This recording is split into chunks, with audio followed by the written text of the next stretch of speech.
A record number of Americans are turning 65 in 2025. Here with a retirement reality checklist is Rita, Assaf, Vice President of Retirement Offerings at Fidelity Investments. This could be a tricky time to retire with volatility in the stock market and inflation. What are people telling you as they reach retirement age? Well, our study found that many retirees are actually finding that their planning has paid off, with 70% saying retirement is going as planned. However, our study did find that many retirees have been caught off guard by the rising cost of living and high cost of healthcare. What about people who are under the age of 65? Our study found that nearly 2/3 of Americans in their planning years actually have a positive outlook, but it is down 7% from last year, in part due to the rising cost of living and inflation. But really, Gen X is at the forefront of this drop in confidence, with only 53% saying they'll be able to retire on their own terms. And this comes as a record number of Americans are expected to reach traditional retirement age in 2025. What are steps people can take who are approaching retirement that will make them feel more prepared and confident? Well, I can't stress this enough.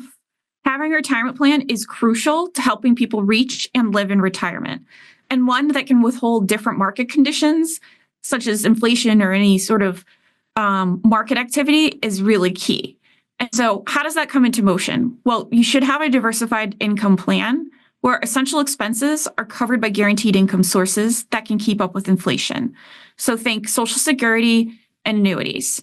Second, discretionary expenses should be covered by savings or investment income. That way you can cut back without hurting your day-to-day expenses. And this is where it's really important to have a reasonable withdrawal rate. We recommend a withdrawal rate of no more than 4 to 5% a year on average. And then finally, one of your largest expenses in retirement is healthcare. It's really important to have a plan that accounts for how you'll pay for these costs.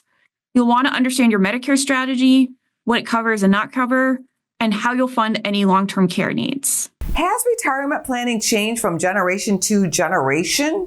This is actually an interesting point where we're seeing a change in how people are thinking of retirement, especially younger generations, where they're no longer thinking of retirement as a fixed end date. They're really thinking of it as a sort of phased retirement. And what that might mean is you may stop working for a period of time and then go back. And that is a change in how we've done traditionally any sort of retirement planning. So it's an interesting trend where people are redefining how they think of retirement planning. And so we need to help as an industry of how do we help people be successful with this changing way of retiring.